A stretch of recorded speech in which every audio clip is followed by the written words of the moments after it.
Good afternoon, everyone, and I'm looking forward for this wonderful day that we would have indeed an enlightening afternoon to all. And welcome to this Buddhism in Southeast Asia, a lecture and meditation session by Zen Master Dae Bong. I'm James Emerson Manias, or you just call me James from the Lasallian Pastoral Office. To begin with our webinar, let me call on our director from the Lasallian Pastoral Office, Mr. James Laksa, for our invocation. Let us remember that we're in God's holy presence. In the name of the Father, and of the Son, and of the Holy Spirit. Amen. Almighty, ever-living God, most merciful and compassionate, we thank you for creation and the life you have given us. Today we gather as persons coming from diverse spiritual expressions and traditions who invoke you by different names. We humbly pray that you give us the opportunity to encounter you through this conversation on Zen Buddhism. Make us instruments of your light, love, and peace. Guide us to walk always in your path and be a source of hope to everyone, so that we may discover your presence in silence, prayer, and in each other. Show us the way to harmony and unity, to reach the fullness of human fraternity. Give us the wisdom to discern the truth and to freely choose what is right and just, to make this world a better place to live in. Together, we ask you for the wisdom and courage to fulfill your will that all may be one. May Jesus, who is peace, love, compassion, and forgiveness, live in our hearts forever. Saint John Baptist de La Salle, pray for us. In the name of the Father, and of the Son, and of the Holy Spirit. Amen. Thank you so much, Mr. James Laksa, for that inspiring prayer. And without further ado, may I call on the Chair for Philosophy Department of De La Salle University, Dr. Robert James Boyles, for our welcome remarks. Good afternoon, everyone. Thank you to all those who are able to join us in this event of ours. Originally, we planned this. We planned to invite Master Dae Bong to our university, but given the pandemic, we have to shift into an online mode. We are thankful that we are still able to move forward and have this event today. I'd like to thank those people who made this event possible.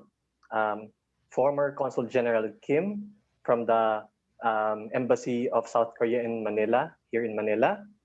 Our Director for the Southeast Asian Research Center and Hub of De La Salle University, Dr. Fernie Santiago. And our Director for the Lasallian Pastoral Office, Mr. James Laksa.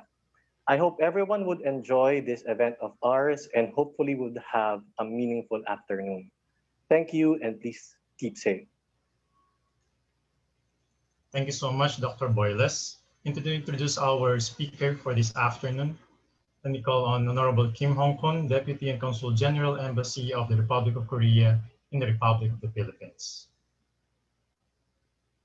Hello, everyone. Can you hear me? Hello, everyone.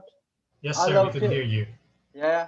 Hello, everyone. I love Philippines and Filipinos, even though I left your country. It is my honor to introduce Zen Master Dae Bong to you.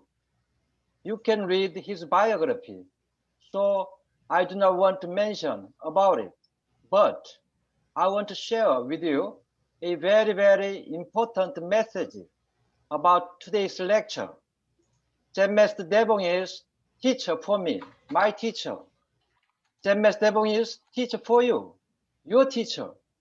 Zen Master Dae Bong is the teacher for everyone, our teacher. The reason why he's living today is, I think, for all of us to attain the enlightenment, to realize our true self, finally leading a happy life.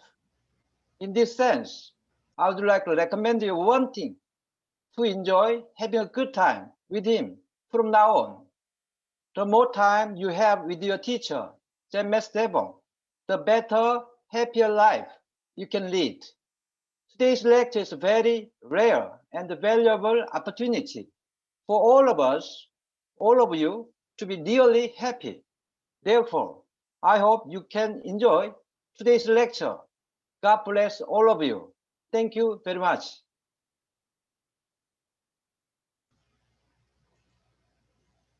Thank you so much, Honorable Kim Hong Kon. And we have now the floor or the Zoom platform for Master Dae Bong.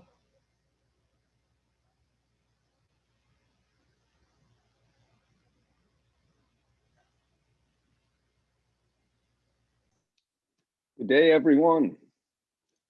Who's ever joining us from wherever you are.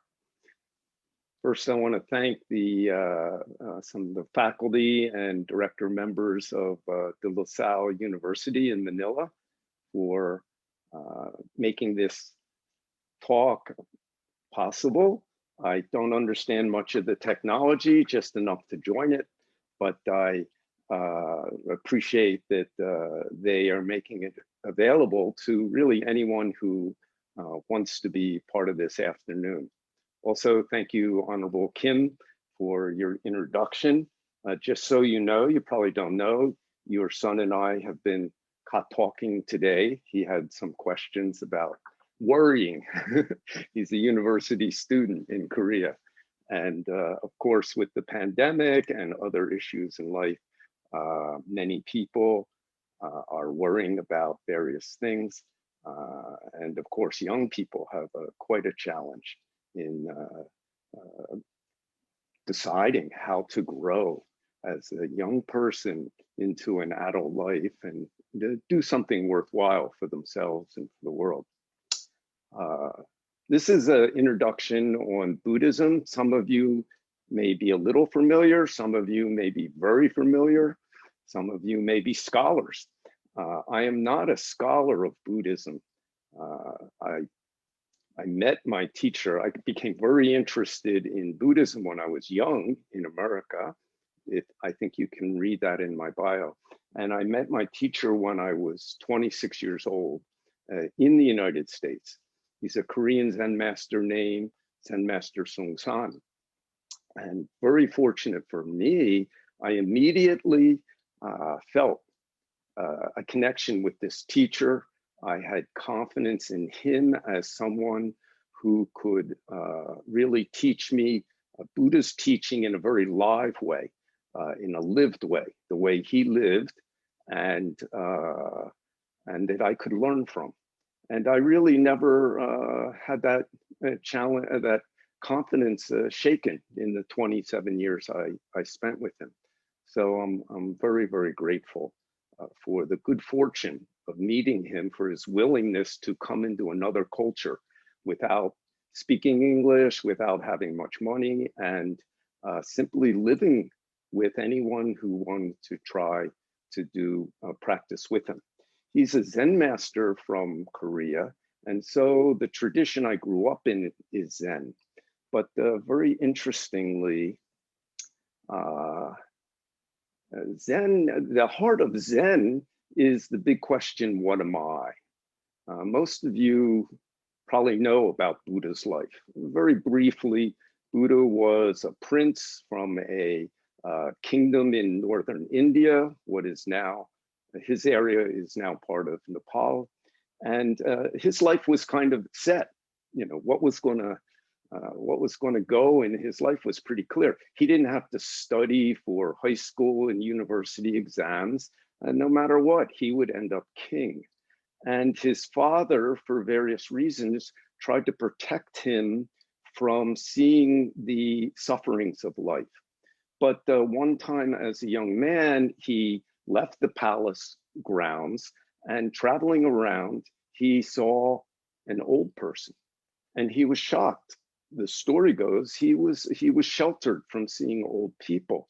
And he asked his charioteer about that, and he was told, yeah, everybody becomes old, and you also will become old. And another time on going outside, he saw a sick person, and he was also shocked at that.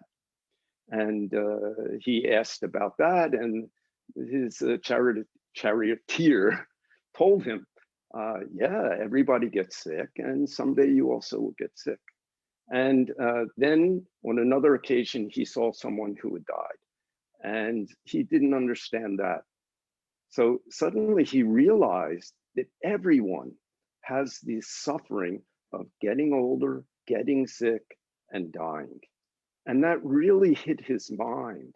Even I become king, I have all the power in my country, money, I can get a wonderful wife. Still, that will not stop the experience for me of getting older, sick, and dying. Not only that, even I want to help the people in my country, I cannot stop them experiencing getting sick, getting older, and dying. And that hit his mind very deeply. Suddenly, the life he was living had no taste. Everything was the same for him, because no matter what, whether he had joy, happiness, or anything, this would be his experience finally. And probably you also understand that at that time in India, 2,500 years ago, the thought and practice of Hinduism, what's gathered together and called Hinduism, was prevalent. And one of the ideas is that this universe appears, develops and continues, disappears, and then does it again.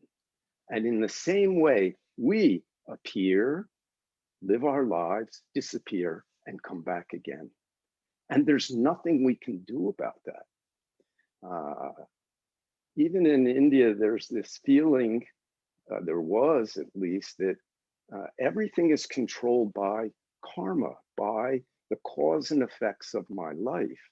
And they just repeat in some very organized but difficult to understand way.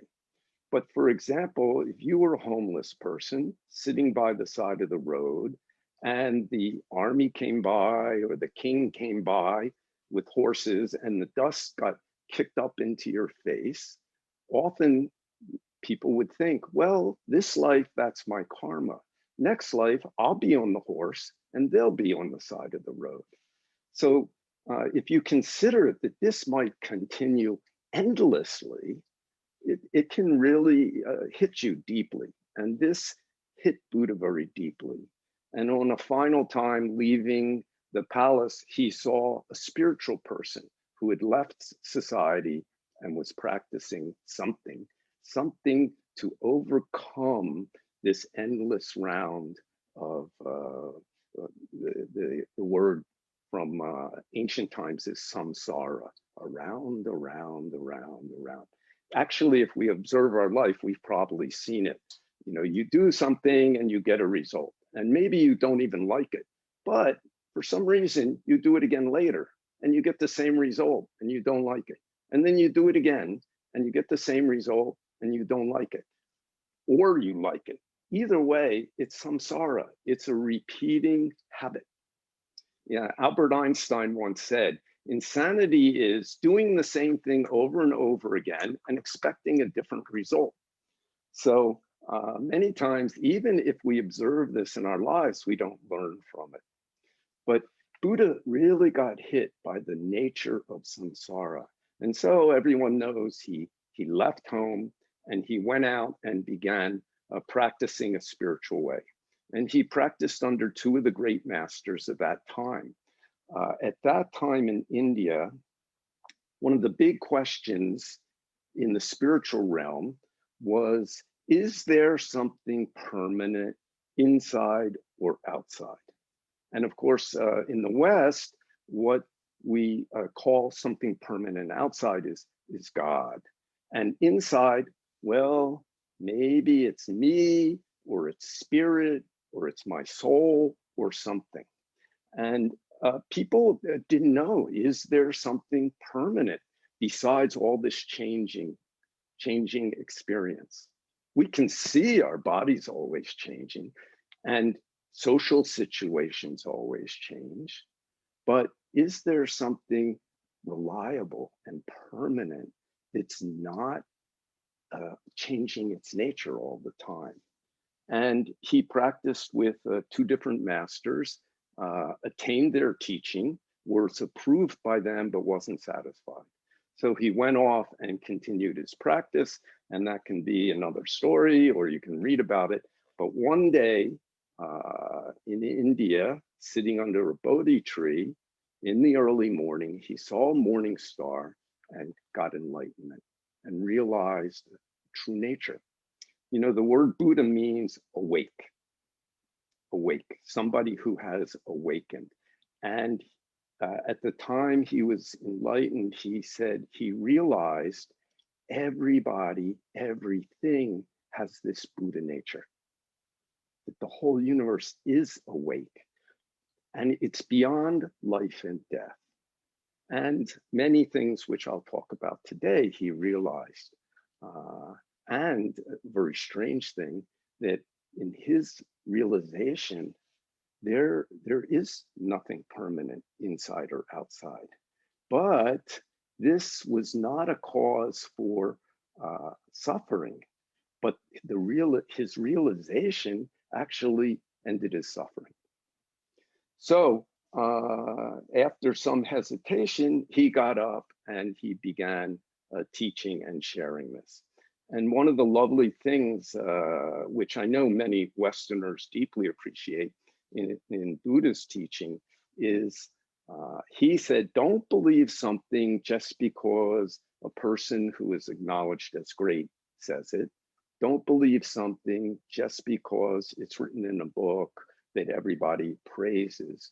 You test out each thing, each teaching you receive, and if you find that it's true and beneficial, keep it. If you find that it's not true or not beneficial, then not necessary. So certainly in the last 100 years with Buddha's teaching through many, many different ways and teachers going to the West, this was very attractive to people. And so we have a growth of Buddhist teaching in the West and interest. And so what is that teaching? Basically, Buddha said, I only teach two things: the cause of suffering and the end of suffering. He didn't talk about how the universe appears, why it appears, or anything else. Only the cause of suffering, the end of suffering. When he was asked certain questions, apparently he just kept silence. And one day his students asked him, when we ask you these kinds of questions, who made the universe? How did it appear? I think there were 18 known questions. I'm not a scholar, so I don't remember them. But in any case, they asked him, when we ask you some of these questions, you just keep silence. Why do you keep silence? And he said, I only teach the cause of suffering, the end of suffering. Speculative thinking will not end suffering. So we get back to the root of Buddhism and the focus of Zen practice, Zen Buddhism, which is this question, what am I? And it comes straight from Buddha's original question. And it's not unique at all to Buddha. I'm sure almost everybody, every human in the world, sometime, maybe around 7, 8, 9 years old, begins to think, what's going on here? What is this? What is this life? What is the world? What am I? And Buddha, after encountering these forms of suffering that everyone will experience, got this big question. What is life? What is death? What is a human being? What am I? And he didn't know. So he went off from his social life, kept this don't know mind through many experiences for 6 years, and one day got enlightened and realized what we say, the truth of this life, of what this is, of what I am. So Zen practice is based on this. What am I? Don't know. So for example, if you came to the temple, or if I meet you in the Philippines sometime or somewhere, maybe I'll say to you, what are you? And let's see what you say. You can ask yourself this question.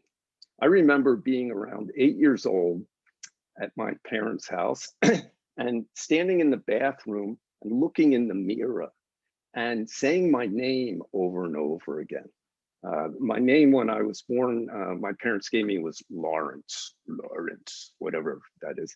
And of course, there was a nickname, Larry. I can still hear my father's voice. Whenever he said, Lawrence, I knew, uh-oh, trouble.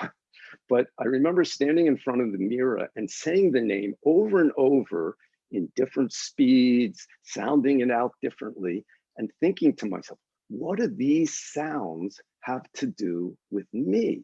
Yeah, I know when somebody says that word, makes those sounds, they're trying to get my attention. But what does it have to do with me? And of course, I didn't know. This is the root of Buddha's practice and teaching. It's the root, we say, of enlightenment. This mind that doesn't know. And if we get enlightenment, we will have confidence in this don't know and not have to jump into a sense of identity that almost always ends up in conflict with experiences and with others. So teaching is don't know. Buddha said, what am I? Don't know. Bodhidharma, the great Indian monk who went to China in the 500s and brought Zen teaching to a country that already had much of Buddha's teaching, when asked, he first visited the emperor of southern China. Emperor Wu was a sincere Buddhist and very serious. He heard this great monk had come from India and wanted to see this monk. Bodhidharma went to see him. And the emperor said, I have made many, many temples and translated many of the sutras, Buddhist teaching, into Chinese. And I support many, many monks and nuns to practice. How much merit have I made? How much good fortune have I made? And Bodhidharma said, nothing. Then the emperor was shocked and not very pleased and said, then what is the highest teaching of Buddhism, of Buddhist teaching? What is the highest teaching? And Bodhidharma said, no holiness is void like space, is empty like space. This also wasn't very satisfying to the emperor. And he said, well, who am I speaking to? And Bodhidharma said, don't know. Then he left, crossed the Yangtze River, went to a mountain where now Shaolin Temple is, and sat in a cave for 9 years above the mountain. We visited it one time, very small cave, and waited for a good disciple to appear. So our don't know, your don't know, Bodhidharma's don't know, Buddha's don't know is the same don't know. So what additionally will I talk about today in Buddhist teaching? My teacher went to the West in 1972, and he spent 30 years living and traveling around the West, usually returning to Asia just 1 month a year. And towards the end of his life, he died in 2004, he began to spend more time in Asia as his students in the West continued the teaching and shared and taught how to practice this way of understanding ourselves, understanding our true self. And around 1999, he was staying in the temple in Seoul, where we had our first Zen center in Korea. And he was interviewed by a Korean television station, and they asked him, you have been more successful at spreading Korean Buddhism around the world than any other Korean monk or nun. How did you do that? And he said, every country, people love their country. And every country has its own culture, and their people love their culture. if I only went around the world teaching Korean Buddhist culture, I would have very few students. I only taught the bone of Buddhism. Then slowly, slowly, each country will make its own Buddhist culture its own way. Just like Indian Buddhism and Chinese Buddhism came to Korea, then around mixed with Korean culture, and Korean style Buddhism appears. So what is the bone of Buddhism, and what did he mean by that? Now, I already said that the heart of Zen Buddhism is the practice of this question, what am I? Don't know. But that's very kind of spare and,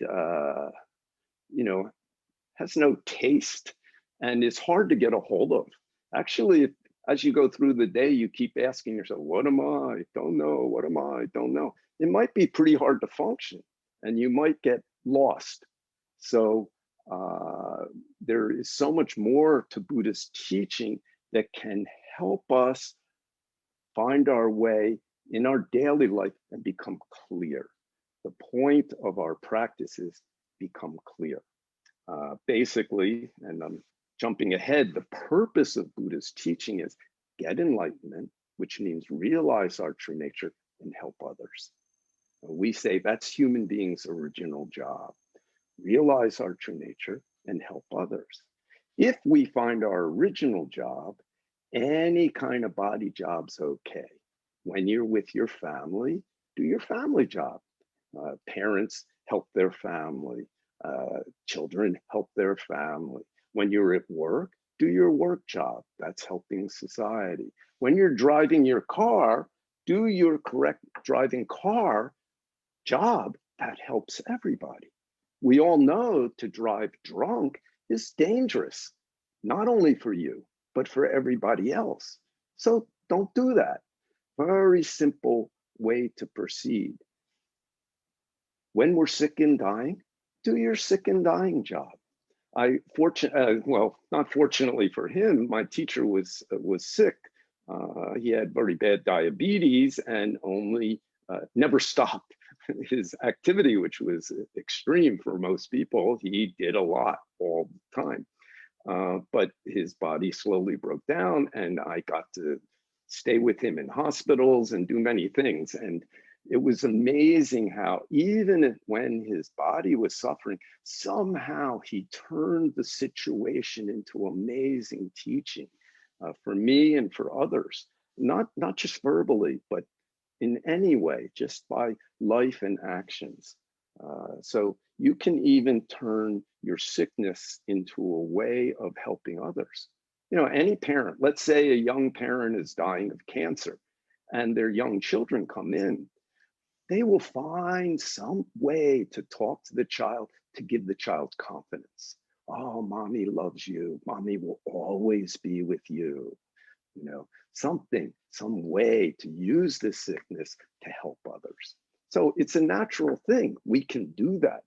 But if we don't make an effort to train ourselves to become aware of who and what we are and what we do all the time, how we keep our mind all the time, very hard to do that.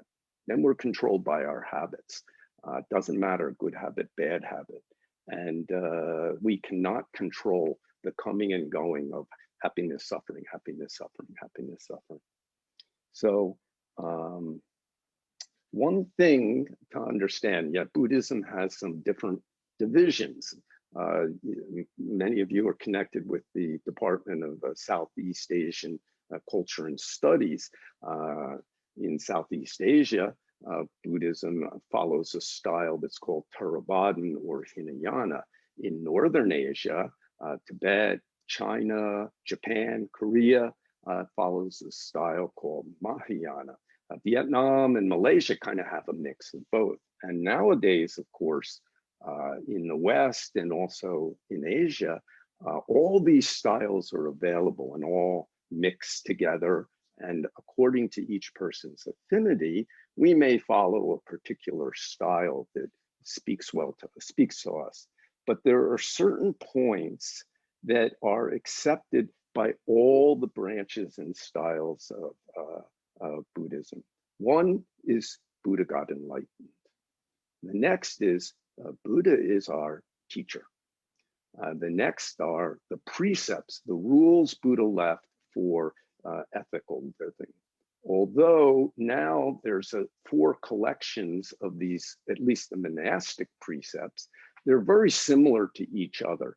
And if I were to go to Sri Lanka, say, although I took the Mahayana precepts, I would be accepted there as a Buddhist monk who has taken the precepts. And same thing if a monk from the Theravada tradition came to a Mahayana.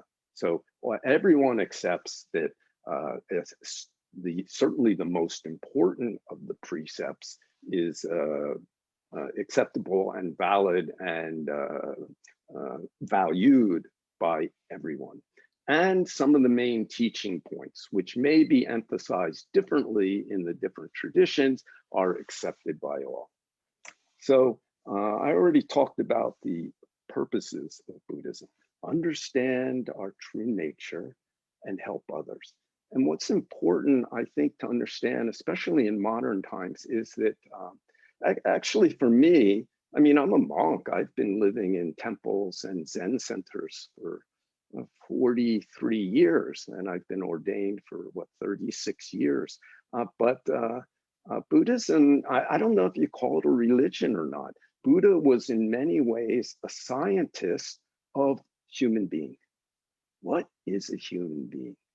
You know, in modern science, and one of the ways in which it got some ability to affect nature was looking at the world as an object that's being studied by an observer or a subject. But last century, something strange happened in modern physics. They found that the very act of observing changes or causes the object, the world, to appear in a certain way, so that you cannot look at the world or at life as divided into subject and object. That the very participation in the world causes it to arise in a certain way. And I don't know the general thought in India at the time of Buddha, but in a certain, he was both the object and the subject. He was the object being observed and the observer. And this is also much closer to the nature of reality. And even modern physics, quantum physics understands that. There's some limit to, in physics, being able to really picture the nature of reality satisfyingly. But there's not a hindrance in a human's ability to understand reality because we are part of reality. Just like, you know, everybody knows we've got a serious problem with how humans are affecting the environment. There was a time where we kind of saw ourselves as masters of nature. We can control nature and get it to do what we want. Well, we can participate in nature, but we are nature. And if we lose that sufficiently, we will create an environment that we can't survive in.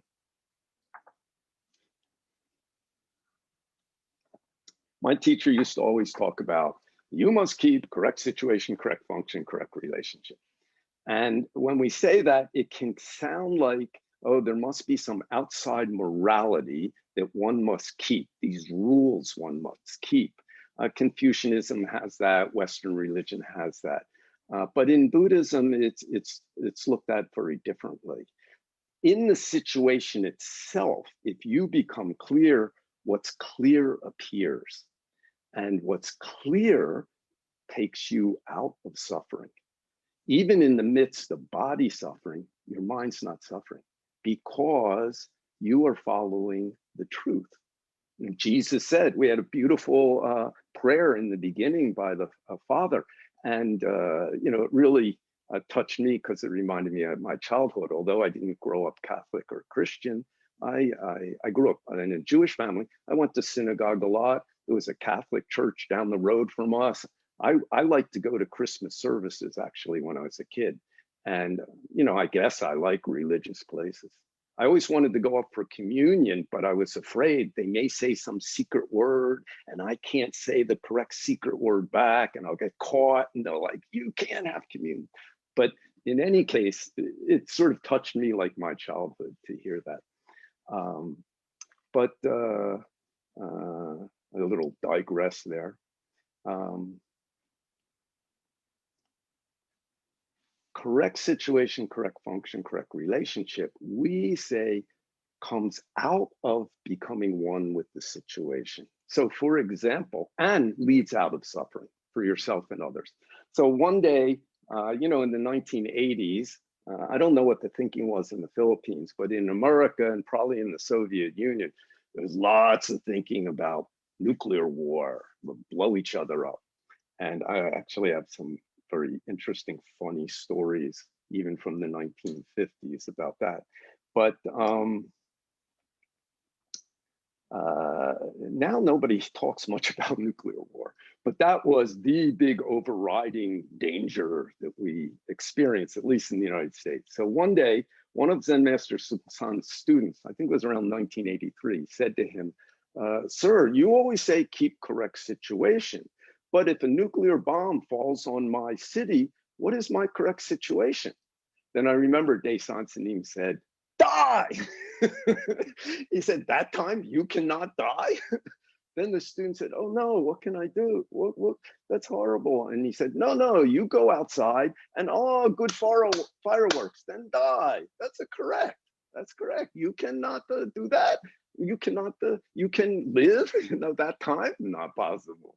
So then the student said, sir, if there's nuclear war all over the world, this world will disappear.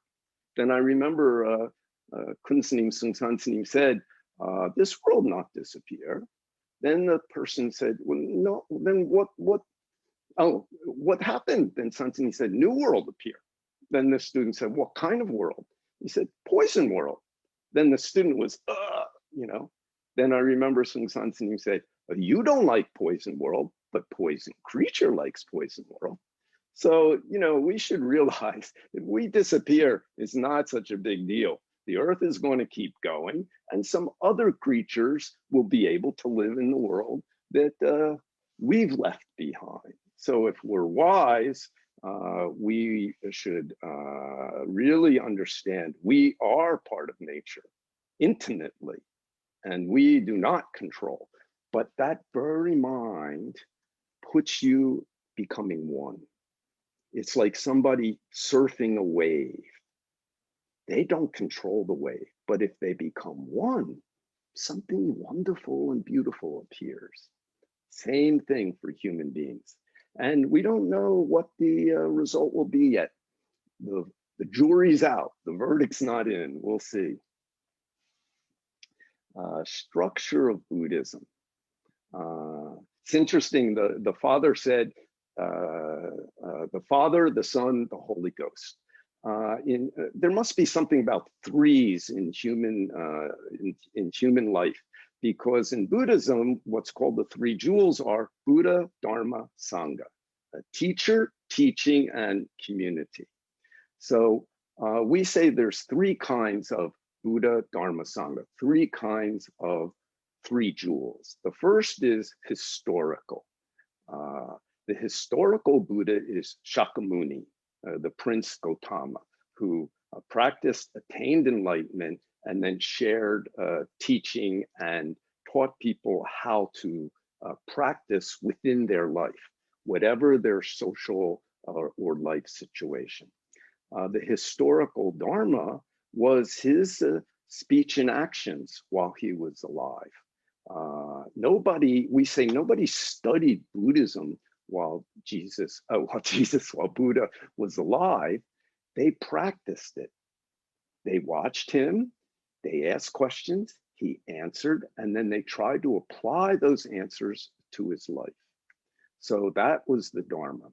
Then the historical Sangha were the people who became monks and nuns under Buddha and practiced the way he was teaching. The present Buddha Dharma Sangha is, you know, if you go to Buddhist temples or many situations, you can see Buddha statues and Buddha paintings. You know, this is our original teacher, some representation of the original teacher. The Dharma are the sutras, the collected words of the Buddha. Of course, nobody knows for sure are these his true words. In fact, in a kind of a very lovely way, all the sutras are actually his cousin and secretary Ananda speaking. They all begin, "Thus I have heard." And then he tells the story of sometime Buddha was here, and he talked about these things. Somebody asked that, and he said this. So these are collected, and there are many of these teachings, 49 years worth of his teachings. And these are the present Dharma, the present teaching. And then the Sangha, in Mahayana Buddhism, it's not only the people who became monks and nuns, but all practicing people. So lay people who also are trying to follow the teachers of Buddha are considered a Sangha. Monks, nuns, lay women, laymen, the four families of Buddhism together make a Sangha a complete Buddhist family. And then what are the true Buddha Dharma Sangha? And this is very interesting. The true Buddha is your mind nature. Your own mind's nature is Buddha. The true Dharma is mind light, your mind's light. If you go into a room you're not familiar with, maybe even you're somewhat familiar with, and it's totally dark, you'll bump into things, maybe get hurt, maybe break something. But if you have a light, you can maneuver through it and make use of it skillfully. In the same way, if your mind light becomes bright, you can see clearly yourself and how this world functions. And then your actions and speech will be more skillful. So this is the true Dharma, our mind light. And the true Sangha is my favorite. It's no hindrance. The whole universe is my family. One reason I became a monk is I wanted to try to learn how to relate to everyone in the world as my family, and see everything, birds, bees, water, trees, who knows, floods, storms, everything as our family, our Sangha. No hindrance, no hindrance. So this is the structure of Buddhism: Buddha, Dharma, Sangha, the three jewels. And if we come under the umbrella of that in the same way, I guess, in Christianity, or at least Catholicism, we come under the umbrella of the Father, Son, and the Holy Ghost, we have a path. And we have some way to live this life that leads to benefits for ourselves and others. Divisions of Buddhism. I mentioned before, main divisions of Buddhism is Theravadan, or Hinayana Buddhism, which is practiced primarily in Southeast Asia, Sri Lanka, India, Thailand, Cambodia, Malaysia, Indonesia, the southern Asia. Mahayana, a little more I want to say on Theravadan.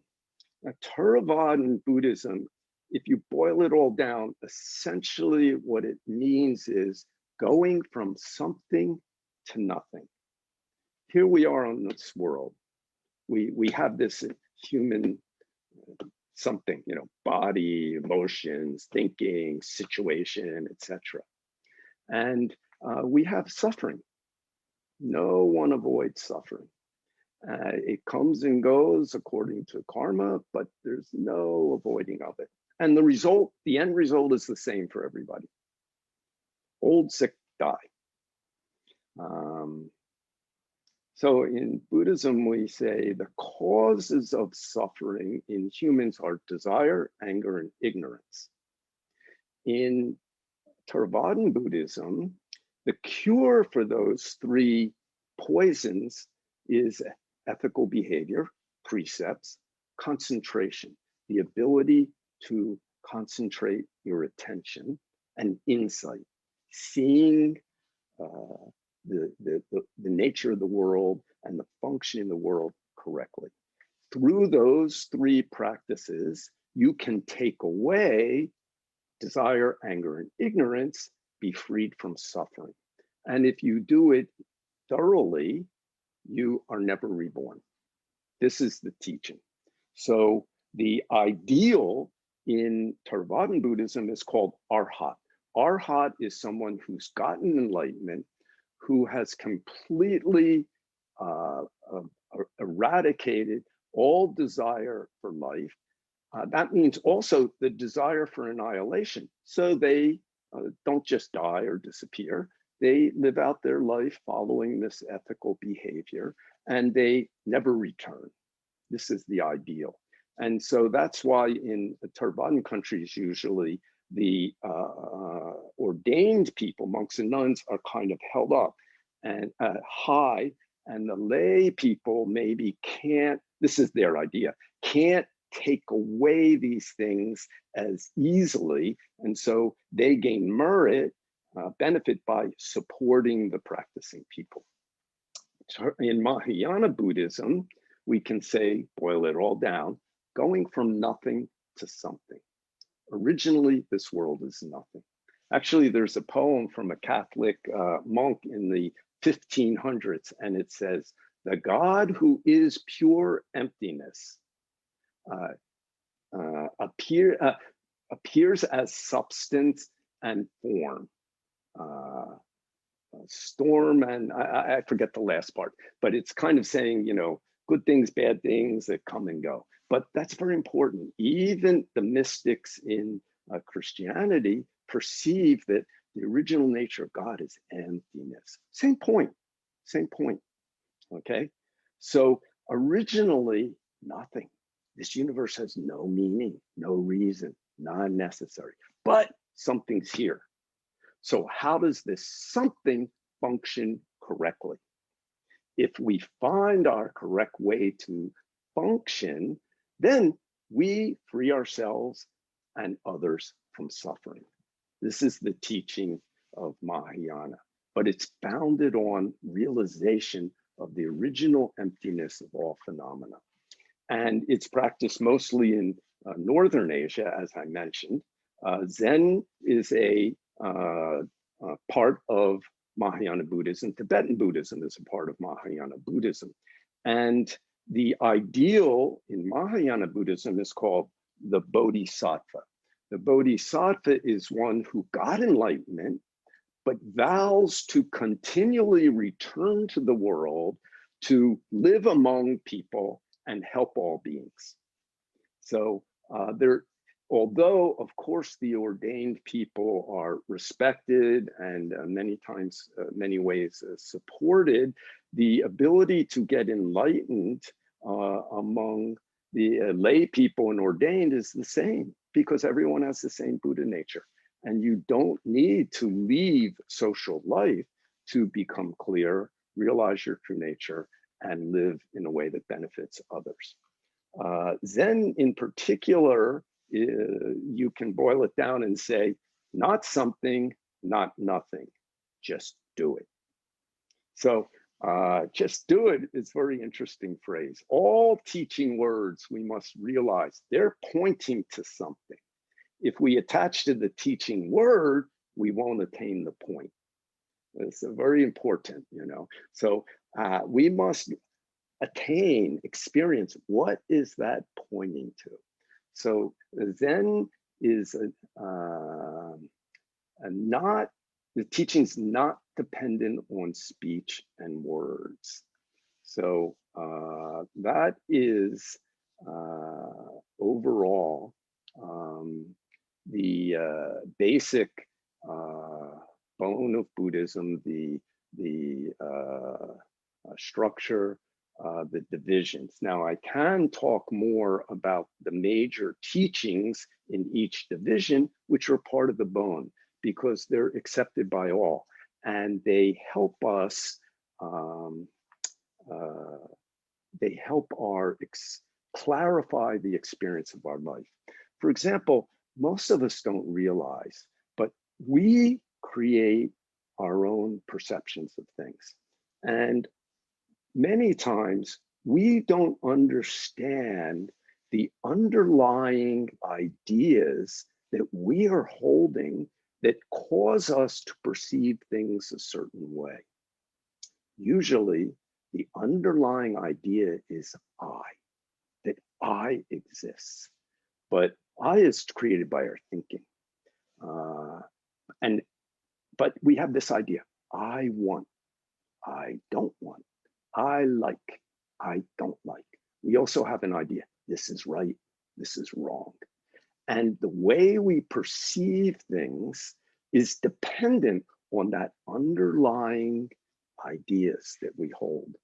Part of meditation is to see that, see what these underlying ideas are. You know, today's 9/11. So in America, the big thing is the World Trade Center, you know, came down on 9/11. And how do we see that? Now, many people, and certainly the government of the United States, reacted to that by, this is bad, you know, we're attacked, this is bad. But I know some people around the world who thought, well, this is good. Now America knows what it feels like to get bombed. America's bombing lots of places. It's making a lot of weapons and selling it to people who are bombing places. So now maybe they understand what it feels like. But we can see that's not how the American government and many people reacted or saw it. And the subsequent actions are based on that understanding. It's wrong, you know, it's bad. And have those further actions brought benefit to the world? I don't think anybody could say that have. I mean, you'd have to have a weird sense of view of the world that all the many people and disruptions that have come from the reaction to that, you know, some other person might have thought, oh, why would they want to bomb us? And really thought about that. You know, I know President Bush's reaction was they hate us, they hate our freedom and democracy. I have very much doubt they were worried about, oh, they're free. I'm free, I can bomb you. You know, I have a certain freedom. I'm sure there were other issues that were really much closer to the root of why they did that, why you do this, you know. But this lack of questioning, of simply perceiving and acting on our perceptions based on some unexamined idea does not bring benefit. It almost always creates new problems, new suffering. So the usefulness of some of the teachings from Theravada Buddhism, Mahayana Buddhism, and Zen Buddhism is that it helps us see ourselves and how we think, feel, perceive, and have impulses and the nature of our consciousness more clearly. And it tries to make clear what those ideas are.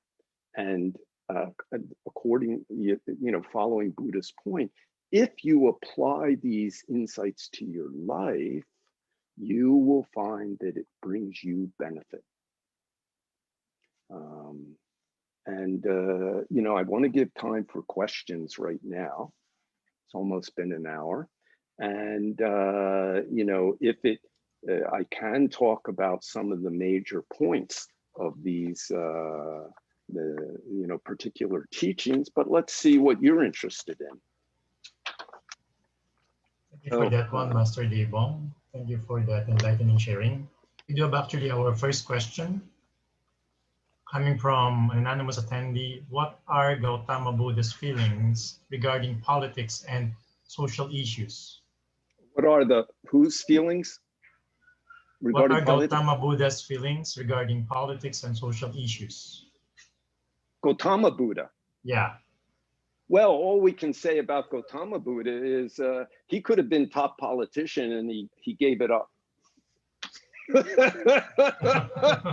So, I mean, if you could ask about other people's feelings, but if you ask about Gautama's, it's pretty clear. He left his government position.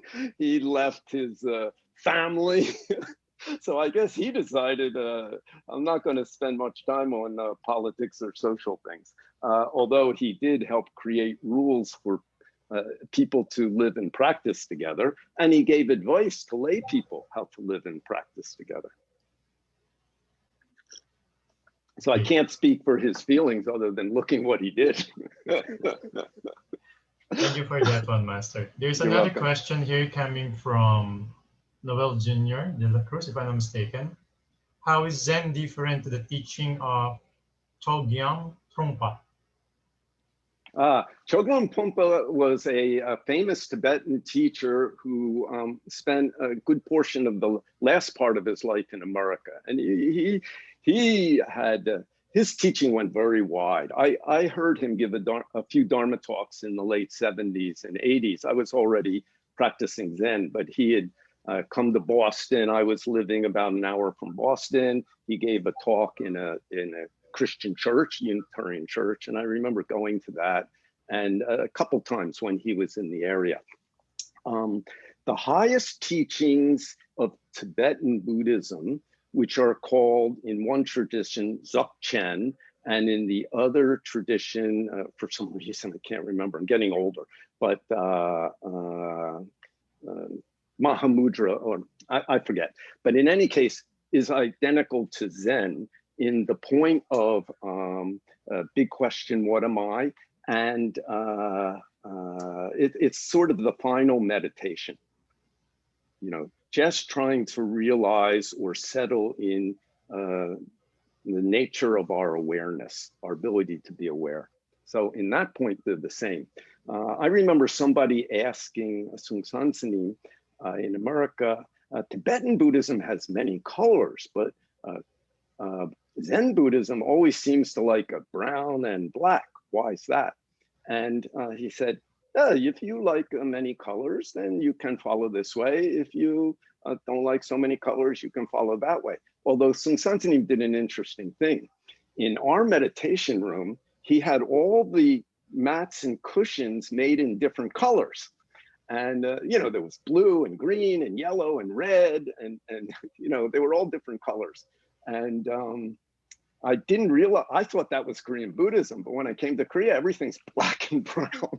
And I realized he did that on purpose because he saw many people came to him in America being familiar with Japanese Buddhism, which does pretty much stay to black and brown. And he just wanted to show you that Zen is not dependent on color.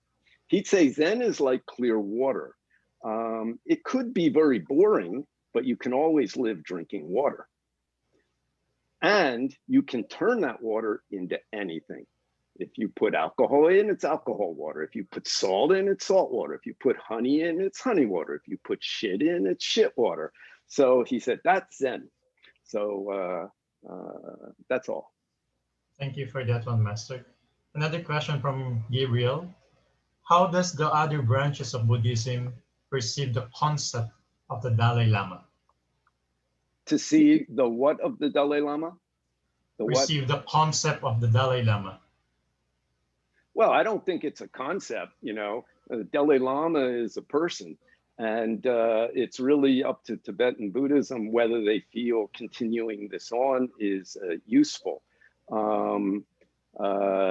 It's something of a, how can I say, an organizational position to oversee others, but he's thought of as a manifestation of the Mahayana Bodhisattva of compassion. And actually, in Theravada Buddhism, there's a historical Buddha. That's it, and his disciples. That's it.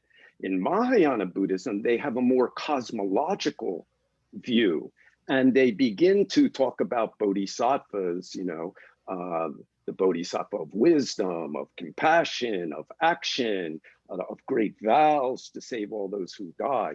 And although they are represented externally, it's all talking about the nature of our own mind. So, anybody on earth can express compassion. Babies do. You give a baby something, they're very happy, and then they give it back to you. They enjoy doing that. But a little later, they stop giving it back. So Dalai Lama is someone who has really nurtured their compassion and practiced so that it's pretty pure and can function in almost any, and can function in any situation.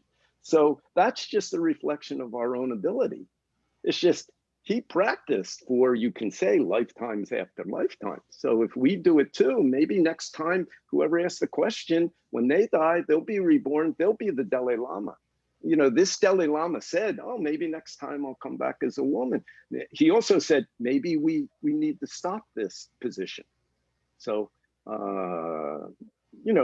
these are just the forms that have proven useful and beneficial to social situations.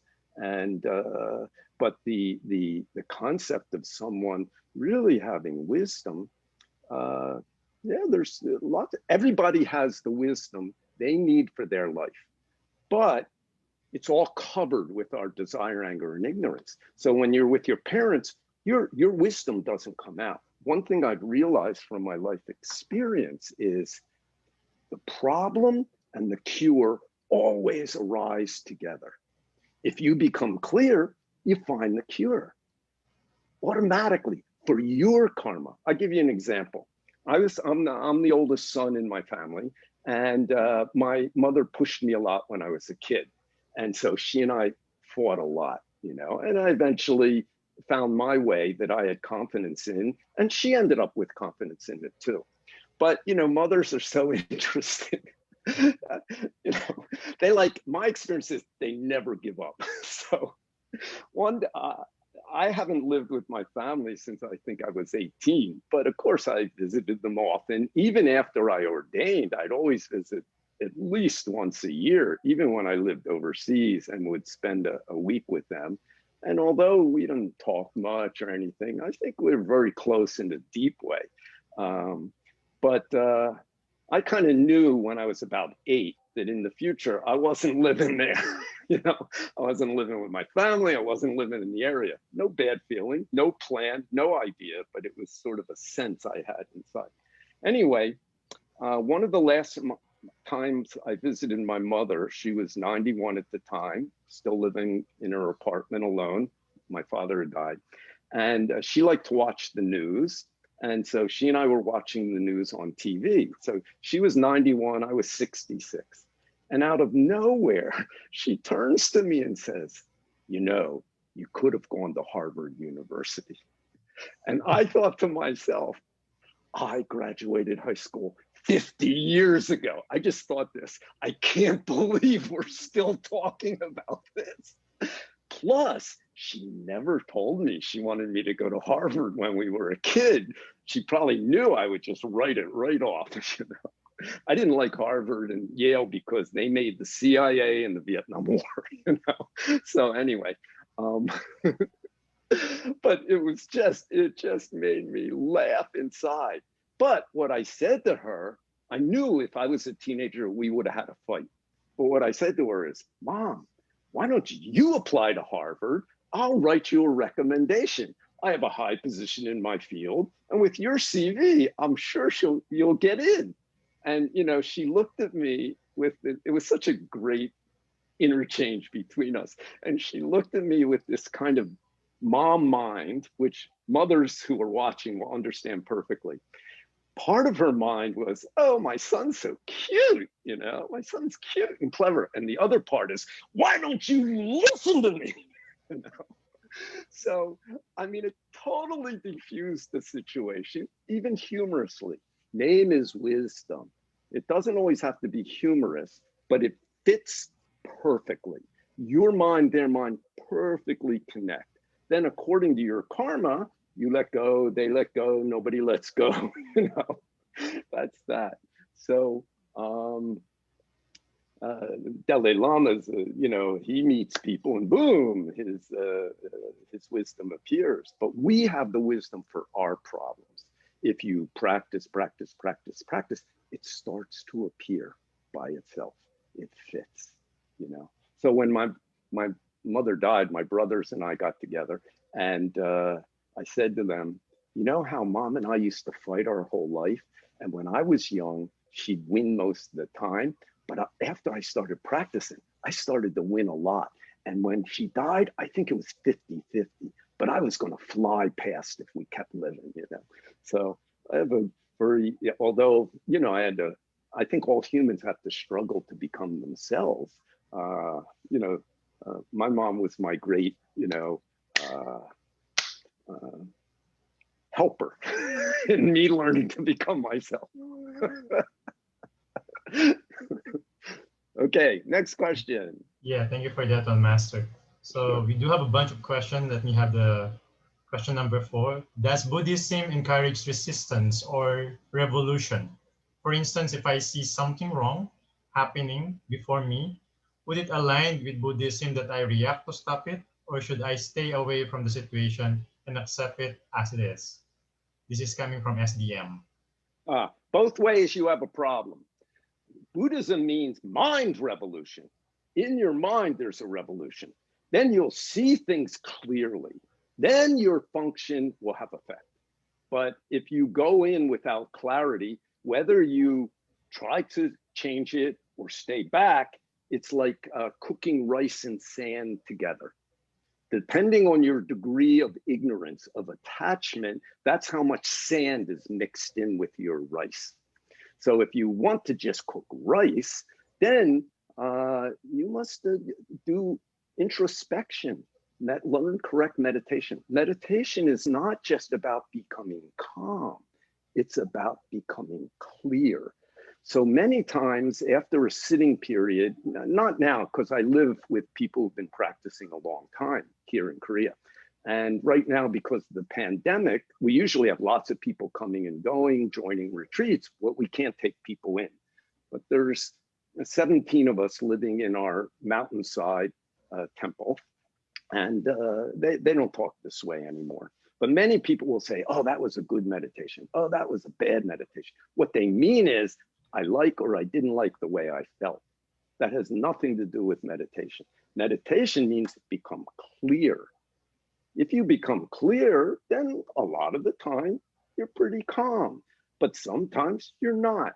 So if you're sitting, say you're sitting 20 minutes in the morning before you go to work and you have lots of thinking or you're very nervous, and if you're thinking that's a bad meditation, you're just making opposites that are dependent on your idea, your feeling. But if you go, wow, many thinking today, then when you go to work, you know, be careful, very nervous today, easily irritable, be careful. It's like if you're driving, if the road's really foggy, be careful. So you're aware of your inside energy and you adjust according to it. That's a correct meditation. So if you want to function skillfully in the world, you must practice. Some kind of practice, okay? All the great social movements of the world have at the core of the people leading them a spiritual practice.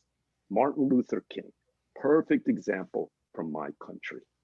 If you enter into social action with opposites thinking, like I said, it is like cooking rice and sand together. Yeah, of course, there's certain things that must be dealt with. Being a monk is also a social and political position. it's just automatically you're choosing a way of living in the world. So if you make efforts to become clear daily, then slowly your functioning in the world is more skillful and brings better results. Okay, so that's very important.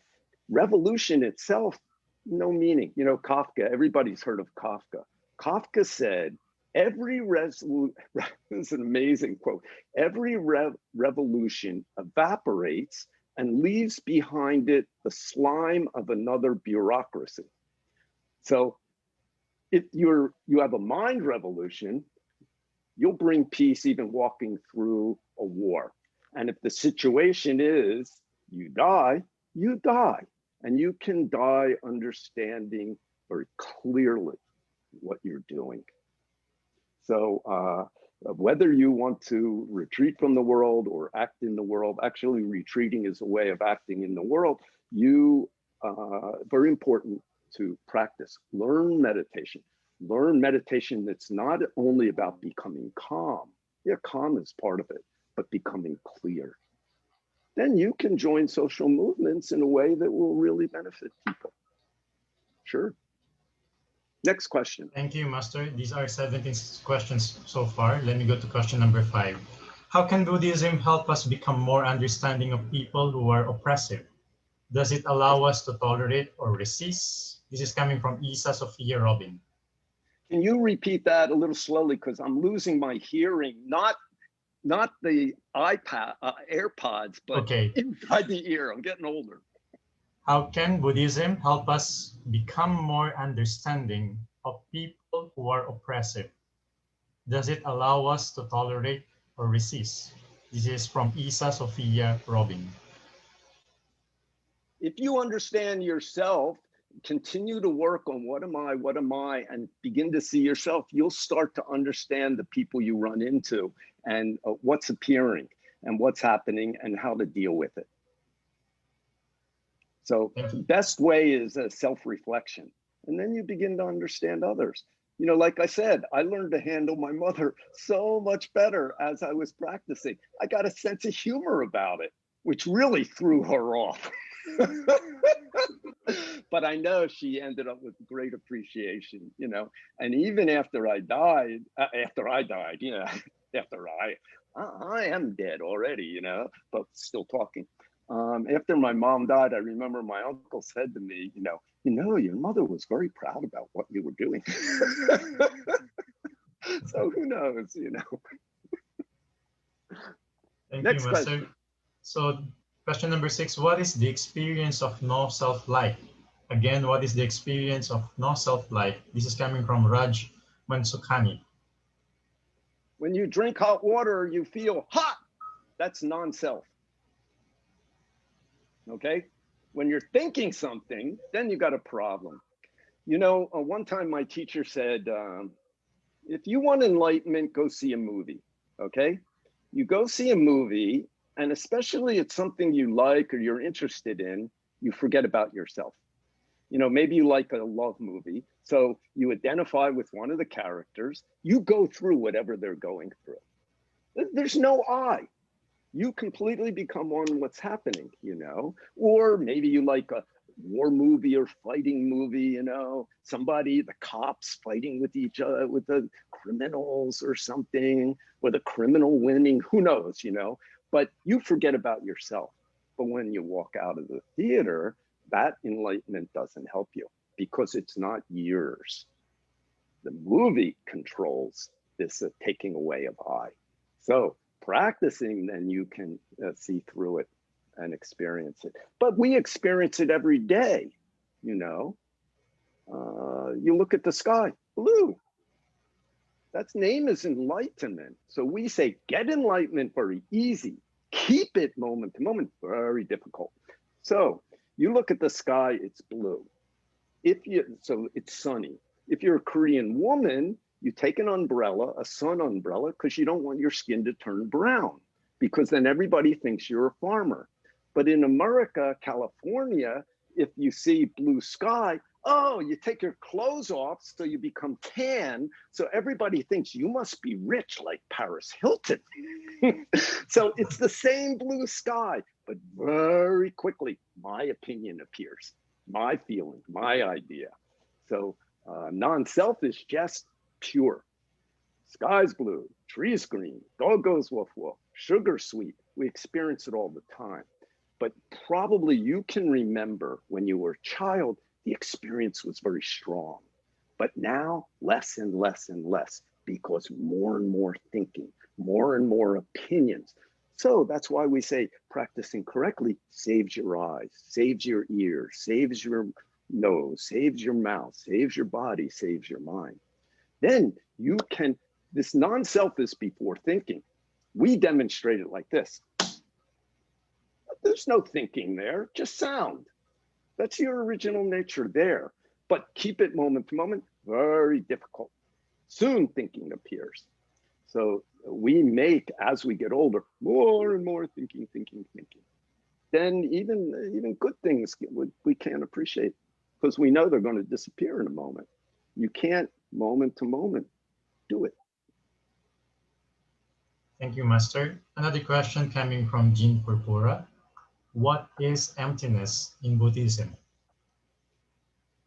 Not that, you opened your mouth.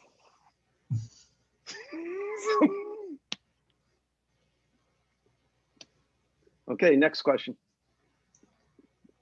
How can we grasp the idea of not being able to exist in ourself, our sober, awake nature, this material world? The idea of not existing sounds so incomprehensible, yet so simple. Can you say that last sentence again? The idea of not existing sounds so incomprehensible, yet so simple. Death, disappearing, living, going. This is coming from Jose Floribel. Who are you? I asked that person, who are you? You can ask yourself, how do you answer? What's the first thing that appears in your mind? Maybe you think nothing. Well, that's something, okay? Maybe you say, well, I'm a male, I'm a female. That's your body. Maybe you say, I'm Filipino, I'm Russian, I'm American. That's your country. You know, maybe you say, I'm some race. That's your race. Maybe you say, I'm Christian, I'm Buddhist, I'm an atheist. That's your religious idea. What are you? That point. Don't make exist non-exist. Those ideas are mistaken and will not lead to happiness, clarity, etc., etc. Buddha said middle way, okay? Don't make exist non-exist. You must ask yourself, just now, what am I? What is that? Our true nature, we say, is beyond existence and non-existence. But if you try and understand it, you're making something because it's beyond thinking. You can't understand it, but you can live it. You can do it because you are true nature.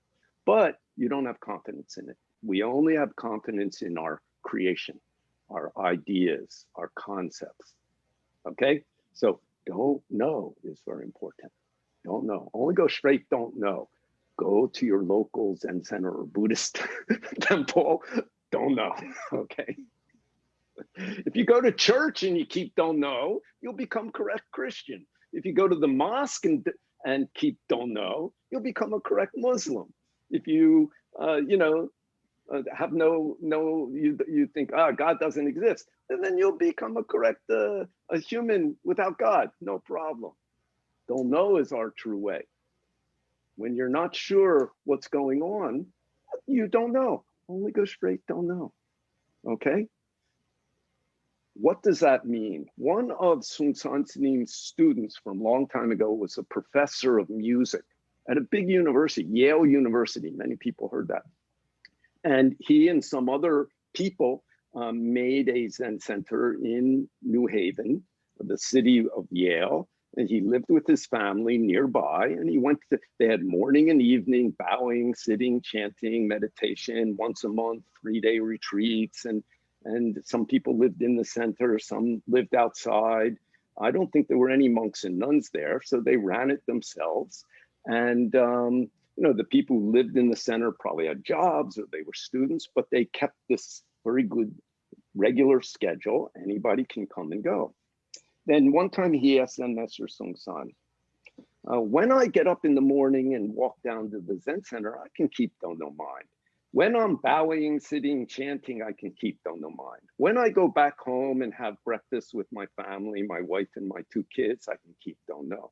When I drive to work, I can keep Don't Know. When I'm at the university, I'm teaching music. If I keep Don't Know, I cannot teach. If I teach music, I cannot keep Don't Know. Then Seung Sanim, I remember, he said, that's not correct. Teaching time only teach. Name is Don't Know. Because that time, no I, only how connect with my student, how teaches something my student. That time have no I. That name is Don't Know. So Don't Know is talking, Don't Know is listening, Don't Know eats lunch, Don't Know goes to bed, Don't Know hangs out with their family. Only problem is we keep many ideas. So we don't just do it. Just do it is you and the situation become one. I'll say something about just do it now because it's an interesting phrase. One time we asked Zen Master Seung, some young guy sees a woman walking along the street and she's got a pocketbook and he grabs it and runs. You know, he just does it. Then I remember Seung said, no, that is not just do it. He already has an opposite idea. I want that. Two opposite thinkings, I and want that. So that's a not just do it. Just do it has no opposite thinking. You're driving. You know, that's all, you're driving. And you see sort of out of the corner of your eye, you're not thinking about it, you see a kid bouncing a ball on the sidewalk. Then suddenly the ball goes in the street. If you're paying attention, you stop. The name is just do it. If you're thinking too much about your money, your bank account, you're angry at your boss, you and your spouse had a fight, are my kids studying or watching video, playing video games, you may not pick up on what's going on. So just do it is driving time, just drive. So somebody asked him once, well, what if you're driving and talking? That's already 2 things. Then he said, when somebody first learns to drive, those are opposites, driving and talking. But if you become skillful, some people, driving and talking is possible. It's all one. Talking is driving, driving is talking. Now I noticed when I would go out from our temple with some of the different people who live there and they'd be driving, I noticed, don't talk to them. They can't drive and talk because it distracts them and, you know, something happens. Other people, no problem. So it's not one's better than the other. You just have to know who you are and who you're with and act accordingly. Thank you, Master. The next question is coming from Jules Ignacio. How do we apply the don't know mind? Don't we need to know to be able to act through life? Say it again. How do we apply the don't know mind? What? Don't we need to know to be able to act through life? Don't know means follow the correct situation, function, and relationship. Eating time, eat. Hungry time, eat. But how many of us eat when we're not hungry?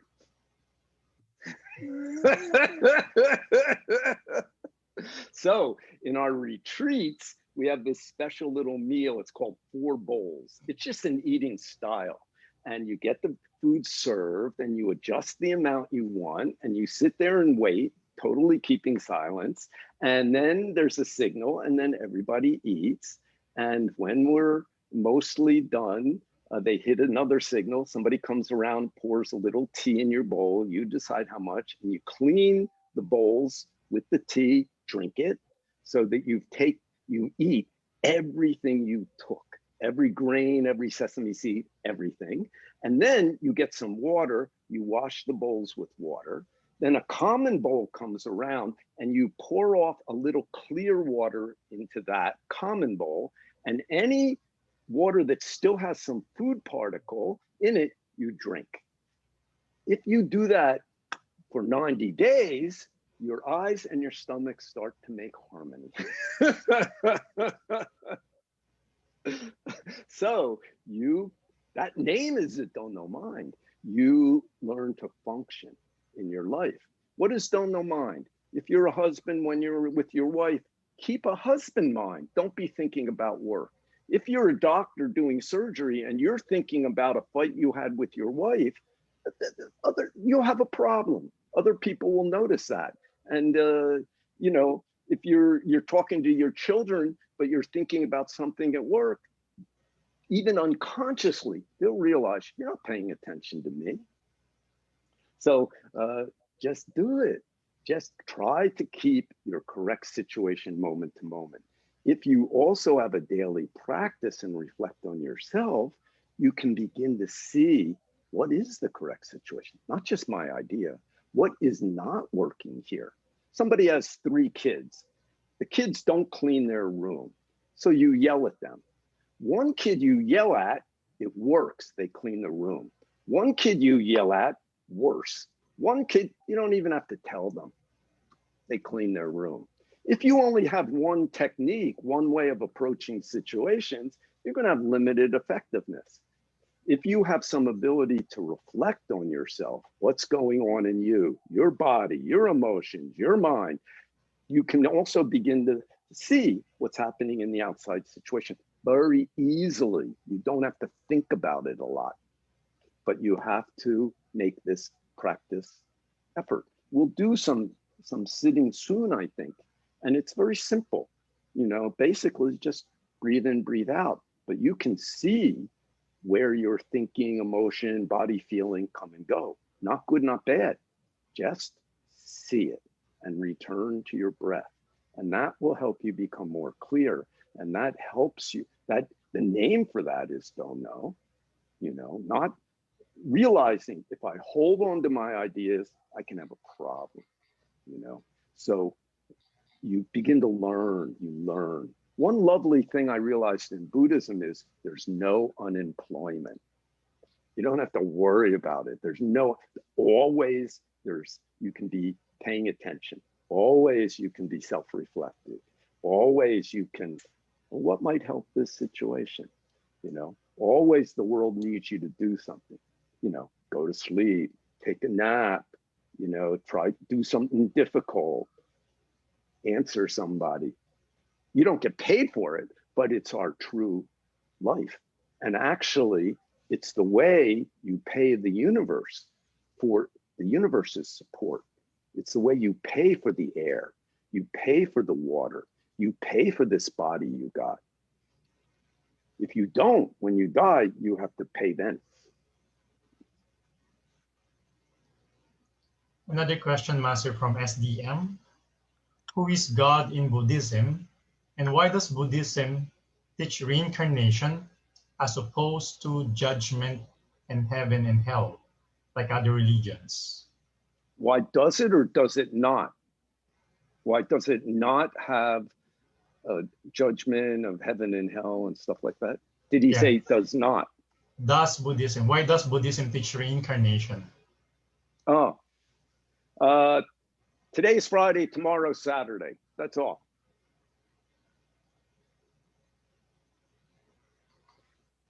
You think everything stops when your body dies. You don't know. And there's not much talk about heaven and hell. In Western religion, those are permanent places that you go. But in Buddhism, it's not like that at all. A famous story in Japan, a great samurai, you know, samurais were dealing with life and death. And a great samurai suddenly became concerned. Oh my God, I've killed many people. When I die, am I going to hell? You know? So he went to visit a Zen master and bowed to the Zen master and asked him, what is hell? Am I going to go to hell because I killed all these people? And the Zen master started shouting at him and scolding him. You are just an ignorant animal. Even if I explain, you'll never understand. All kinds of bad speech, bad speech. And the samurai who had pride became enraged, and he drew his sword wanting to kill the Zen master. And then the Zen master said, that's hell. And the samurai got it. And he put down his sword and he bowed very deeply and he said, thank you. And the Zen master said, that's heaven.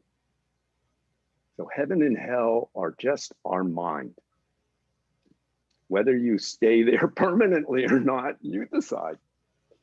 Whether there's no life afterwards, or as Western religion says, you go some permanent place, or whether you're reborn, and if you haven't developed some self-awareness, you just keep doing the same thing over and over again. Either way, when your mind is like that, you're in hell. When your mind is like the other way, you know, you're in heaven. So it doesn't matter. Don't need to talk about it. You know, that's why in Buddhism, heaven is a state of mind, which may include the situation you're in, because if you keep a state of mind long enough, it also becomes form, you know. But when you've, how can I say, used up your good karma that moment, then you go into some other realm. Just like in your mind. When your mind changes, you're in a different realm already. And if you make your mind disappear, then no problem. You always will function in harmony with things. And then one day, if you really become clear, they say you can even choose where you go. So there's stories about Zen masters becoming horses and things like that, so they can help their country. Many things like that. If you think about me being reincarnated, then you already have an idea. It's not how it works. Just talking about this endless span of cause and effect. That's all. Thank you, Master. Maybe we can reserve for one more question. Okay. So, what Buddhist principles, insights, response can be applied to issues on climate change? If we wake up, maybe the world is a pretty nice place for humans to live. If we don't, then we all die, or most of us die. The world's not going to have a problem. The world didn't cry when the dinosaurs disappeared. Other animals appeared. Yeah. I mean, you know, for example, I do read the newspaper about what goes on in America. So I'm aware of a lot of the things and the politics and stuff.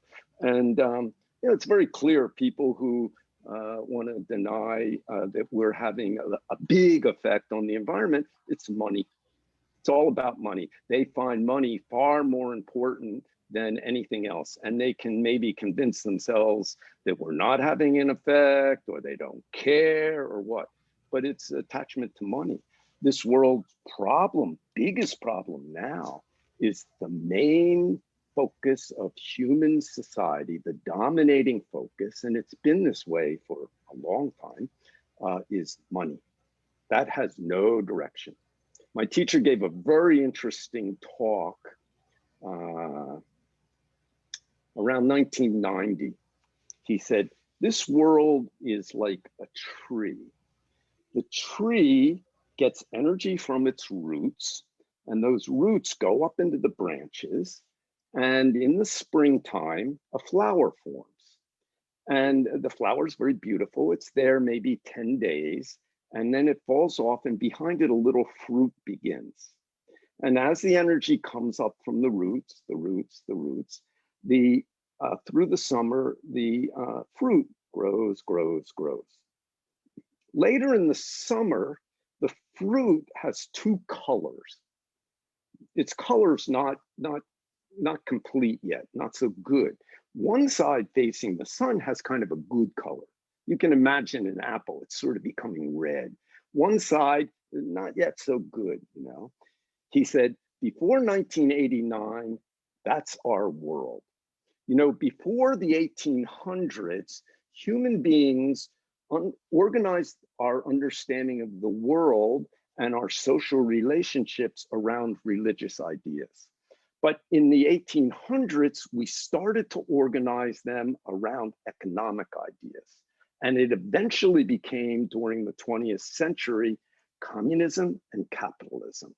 The powerful countries had that, and it was going into the other countries for their own economic benefit, one way or the other. So that's like this fruit where the color's not complete yet. And the fruit doesn't have a good taste yet. But as the summer goes on, the color becomes very good all around. And the fruit maybe still isn't quite ripe, but it's very close. At that point, the energy from the roots up into the fruit is cut. The twig connecting the fruit to the tree seals itself. And then the fruit begins to develop on its own. So, and then finally, the color is a little past, but the fruit is ripe. It has good taste, but the seed isn't ripe yet. So in 1990, he was saying, this is our world situation. Communism disappeared. Capitalism also disappeared. Our world has one color, one taste, money. Everybody wants money. Communist China wants money, North Korea wants money, America wants money, Korea, Philippines, Russia, poor country, rich country, everybody wants money. Only one taste. But this taste has no direction. It's just some external thing. So human society has no direction. And you can see in relation to climate change, this one money mind is very strong among humans, very strong. The best thing for yourself is look at yourself. What is it in my life? What place does this money thing in reality? Not my, oh, I want to be like this. No, in reality. And this pandemic is very good for humans. It hits us beyond politics. You know, it's nature. And so everybody ends up having to deal with it. And it's not something, you know, it's nature. So it helps us reflect on what really is important. Is being able to travel anywhere I want important? Is being able to buy a million different kinds of cool clothes important? You know, what's important? So it's very helpful. So anyway, this fruit becomes ripe.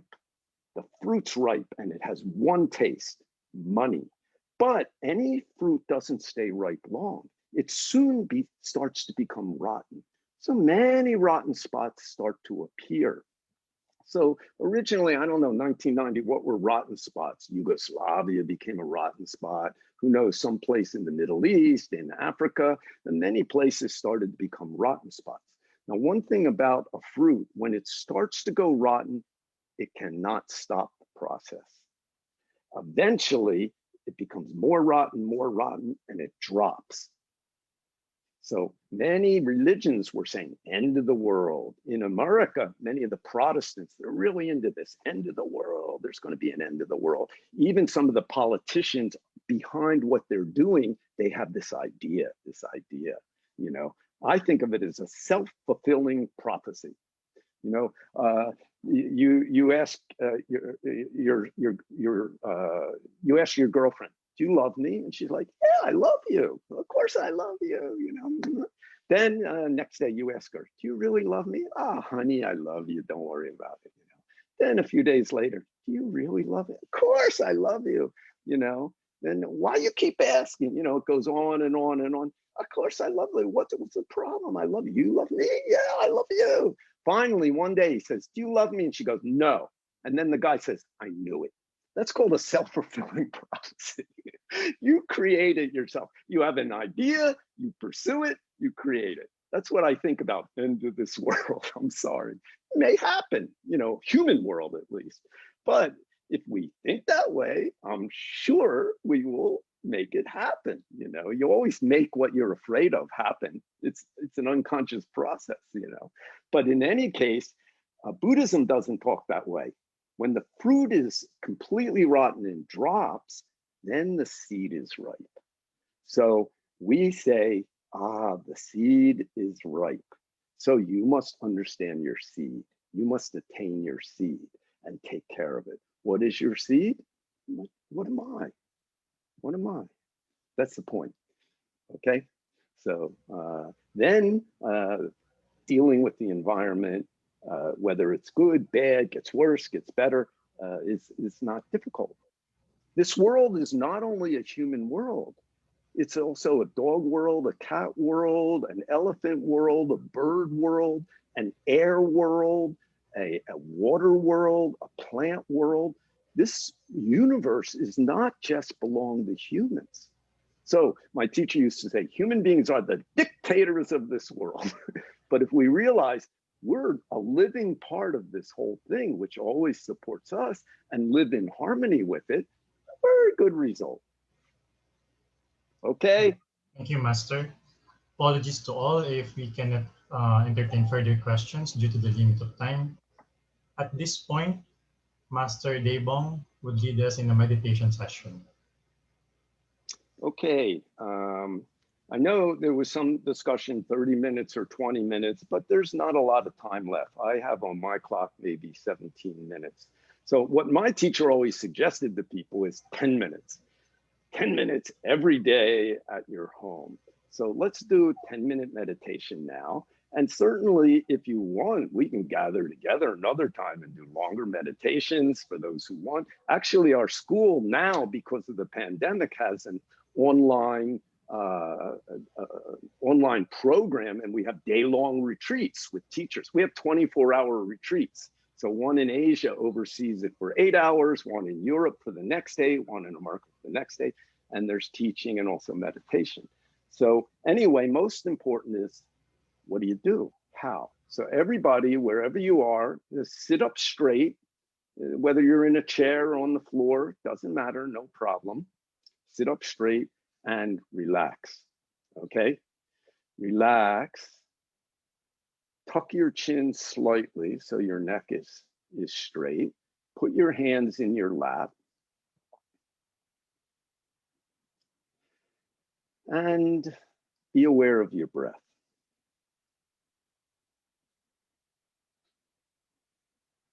Be aware of your breath coming in, going out. Don't try to control it. You know, you can't hold your breath and die. Won't work. You can't do it. So just let yourself breathe in, breathe out. You can feel the air come in. You can feel it come out. Breathing through your mouth or your nose is fine. Nose is wonderful. If you can breathe in through your nose, that's very wonderful, very helpful. Warms the air. If you're in a cold environment, it's wise. But if it's not something you can do comfortably, easily, your mouth is fine. Breathe out either way. As soon as you pay some attention to your breath, you notice it a little bit relaxes and slows down. Then, as we do this, imagine that the air is coming in and going all the way down to your lower belly, to a point 2 centimeters, 1 inch below your navel. The Koreans and Chinese say that's our body's energy center. Let your belly relax, so it's okay if when you breathe in, it kind of comes out a little bit. Then when you breathe out, a little bit pull your lower belly in, or a little bit push with your finger at a point about 2 centimeters below.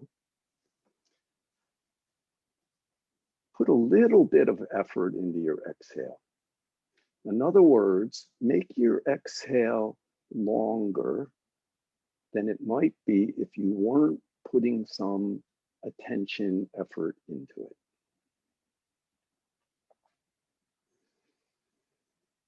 You can even make it twice as long, but don't be rigid. Don't try and make it Anybody can breathe in, breathe out very slowly for a short time, but you want to do it at a pace that you can pretty much maintain.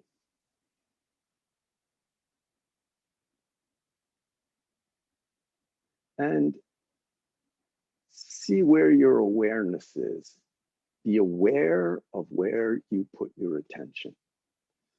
Into your breath, into your body. Oh, this hurts, or that hurts.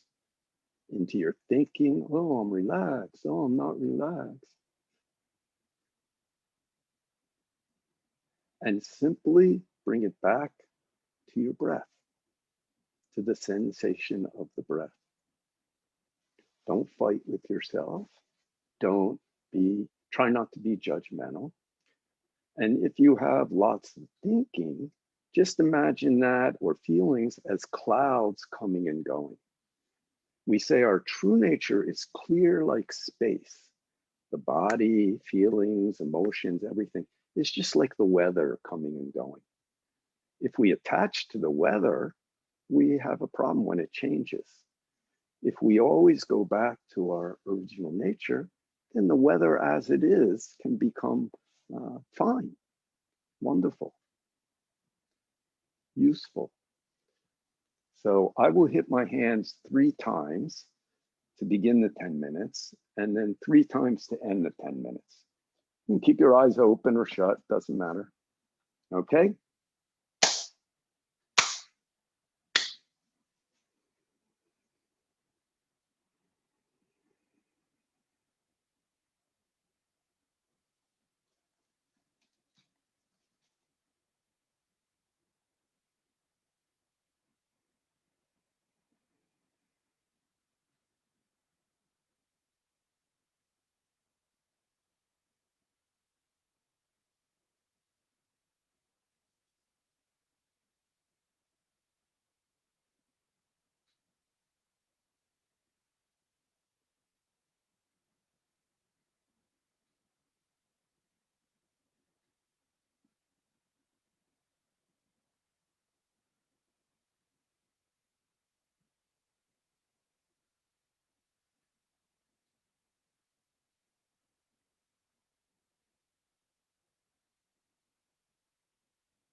I don't know if you can hear me.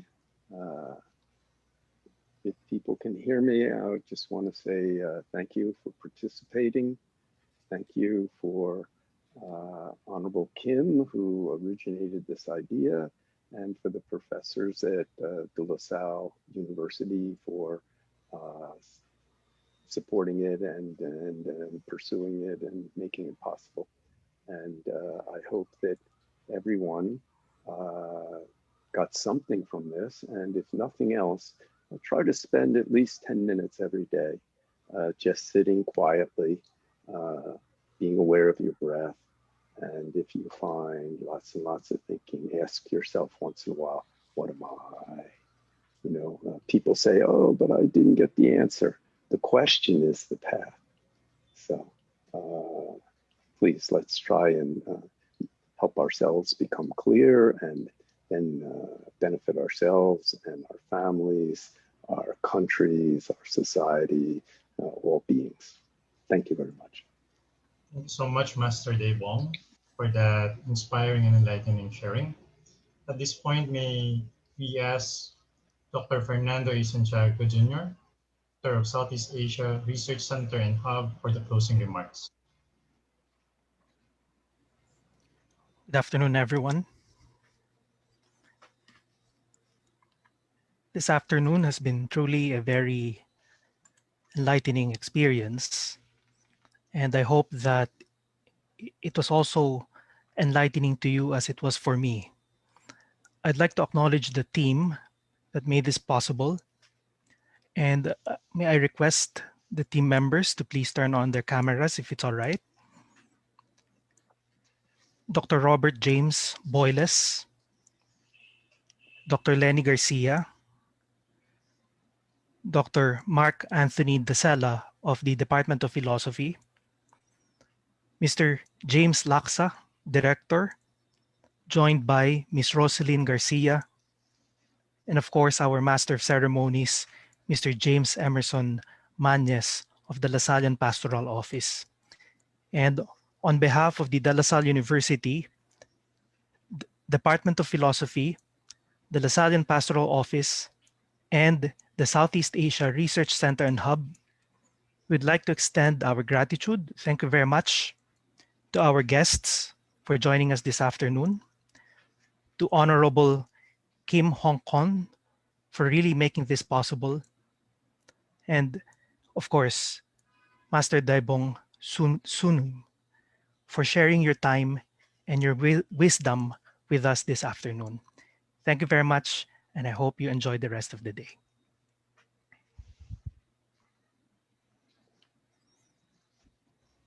Thank you so much, Dr. Fernie. And once again, thank you everyone for joining us. And thank you, Master Dae Bong, once again, Honorable Kim, for this inspiring afternoon. Thank you. Once again, I'm James Emerson Mañez from the Lasallian Pastoral Office. Thank you and have a great day.